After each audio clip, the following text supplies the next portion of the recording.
while I take a break, I'm going to tell you a story about my cousin Billy. He's married to my great uncle Joe's daughter, Carolyn. Well, they live down in Nacogdoches, Texas, or they did. Billy's dead now. But he told a story at one of our reunions about the prettiest girl he ever went out on a date with. And we're thinking about his wife sitting right there, but no, that's not what he's talking about. He had a job down in St. Augustine at the sawmill when he was in high school. And the richest guy he knew was the foreman of that sawmill.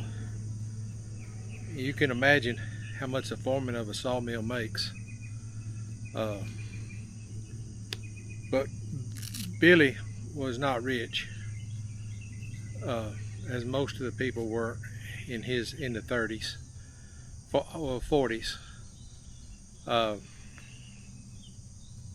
Anyway, the sawmill foreman's wife and daughter would bring him lunch, and Billy saw the daughter and he thought, that's the prettiest girl, I gotta go out with her. So one day he eased up to her and asked her out, and she said, if it's okay with my daddy, I'll go out with you. So he asked her daddy, and he said, yeah, you can take her out. So he showed up. Well, Billy's on the way there, he's thinking how rich they are,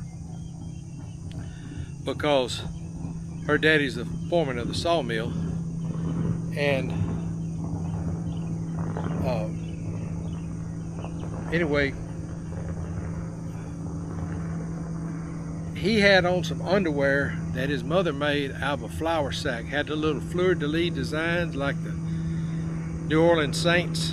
And he thought, I know there's no chance in her seeing my underwear, but especially on this first date, but I'm embarrassed to have wore it.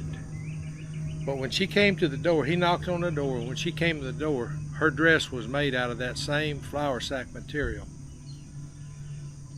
But she looked nice, and they went over to Nacogdoches to a cafe, and then they were going to go to the picture show, and then he's going to take her back home. They got in the cafe, and the waiter brought a stack of white bread about this tall and a bottle of ketchup. And that girl looked at that, and she started taking that ketchup and putting it on that white bread and fold over and eating it. And Billy said she was eating it good, like she had never seen it before. Well, the fact of the matter is, she had never seen it before. She just had mashed up tomatoes at her house with the bread that Mama had made. And the waiter come around, and Billy says, Paula Jean, if whatever you want on the menu, you can have. And she looked at that waiter and she said, you just bring me all the light bread and ketchup that you got. That's what I'll have. Anyway, that's a story that Billy told. Billy was quite a character. He had a master's degree in, I think they call it entomology. It's the study of bugs. Anyway, he loved to fish. They had a lake house at Lake Merval. He loved crappie fish. That's all.